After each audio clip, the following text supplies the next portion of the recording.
មាននិស័យក៏ជួបអង្គនិស័យយើងក៏បែទូនបងស្រក់ទឹកភ្នែកអង្វរមានស្ងួនក៏អូនចាក់ចេញទៅកុំហុងបងខំគ្រាមុនមានមនុស្សល្អក្បែរមិនចេញថែពើពេលអូនចេញទៅទៅដឹងស្ដាយក្រោបើសិនមានឱកាសបងនឹងច្បាស់លាស់ជាងមុនធ្វើជាមនុស្សចឹងទុំមិនប្រើអារម្មណ៍ងងក់ដូចកូនក្មេងឆ្អែតចិត្តអូនក៏ដើរចេញបាក់បែងដូងទទួលបរំផ្សេងឲ្យបងដលេងអូនជ្រុលស្រឡាញ់គេហើយបើមិនមែនជា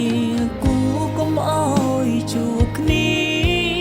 មាននិស័យត្រឹមជាសង្សារគ្មានវា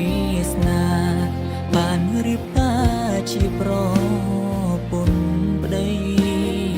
អ្នកក្រោយគេច្បាស់លងគេបានប្រានស្មួនបងស៊ូរត់ឆ្នាំគ្មានន័យគេប្រើពេលខ្លីយំស្រីចេញពីទ្រូងបង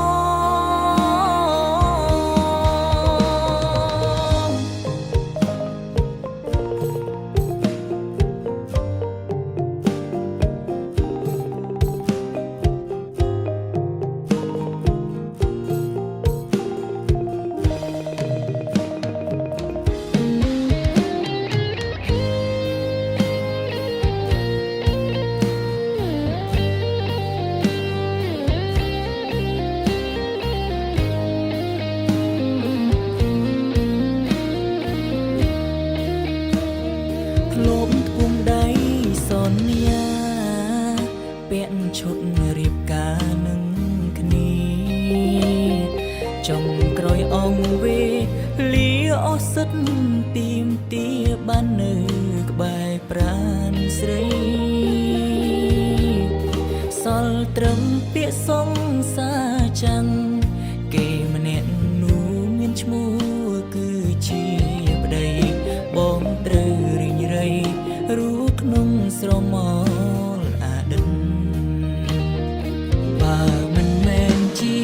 គូកុំអោយជួបគ្នាមាននិស័យត្រឹមជាសង្សារគ្មានវាសនា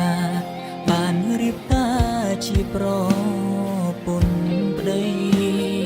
អ្នកក្រោយគេច្បាស់លងគេបានប្រានស្មួនបងស៊ូរត់ឆ្នាំគ្មានន័យគេប្រើពេលខ្លីយំស្រីចេញពីទ្រូងបងបើមិនមែនជាគូកុំអោយជួបគ្នាមាននិស័យត្រឹមជាសង្សារគ្មានវាសនាបានរៀបការជាប្រពន្ធប្តីអ្នកក្រោយគេច្បាស់លងគេបានប្រានស្មួនបងស៊ូរត់ឆ្នាំគ្មានន័យគេប្រើពេលខ្លីយំស្រីចេញពីទ្រូងបងជូនពរឲ្យស្រីនឹងគេរួមនៅមានក្តីសុខចរ